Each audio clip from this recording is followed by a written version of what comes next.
எனக்கு இந்த வீடியோவில் 1 கப் கம்பு வச்சு ரொம்ப சுவையான நல்ல ஹெல்த்தியான ஒரு பிரேக்ஃபாஸ்ட் ரெசிபி. இதை நீங்கள் நைட்டு டின்னருக்கும் செஞ்சு தரலாம், காலையில் பிரேக்ஃபாஸ்ட்டாகவும் செஞ்சு தரலாங்க.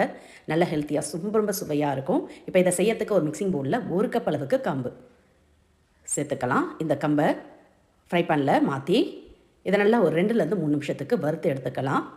அடுப்பு மீடியம் ஃப்ளேம்லேயே வச்சு வறுத்துக்கங்க. கம்பு நல்லா பொரிஞ்சு வரணும். லைட்டாக கலர் மாறி நல்லா பொரியுது பாருங்கள். நல்லா வாசமும் வரும். வறுக்க பார்த்து இந்த அளவுக்கு நல்லா வறுபட்டு பொரிஞ்சாதான் சாப்பிட நல்லா சுவையாக இருக்கும். இப்போ இதை அப்படியே அடுப்பு ஆஃப் பண்ணிவிட்டு நல்லா ஆற விட்டுடலாம். ஆறின பிறகு இதை அப்படியே மிக்சர் ஜாருக்கு மாற்றிக்கலாம். மாற்றிட்டு இது கூட 2 ஏலக்காய் சேர்த்துக்கலாம். நல்ல மணமாக சுவையாக இருக்கும். உங்களுக்கு ஏலக்காய் வேணான்னா நீங்கள் ஸ்கிப் பண்ணிக்கலாம். இப்போ இதை நல்லா நைஸாக பவுடர் பார்த்து அரைச்சி எடுத்துகிட்டு வந்துடலாம். குறப்பாலாம் இல்லாமல் இந்த அளவுக்கு நல்லா நைஸாக ஓட்டி எடுத்துக்கோங்க. இப்போ அரைச்செடுத்த மாவை ஒரு மிக்சிங் பவுலில் மாற்றிக்கலாம்.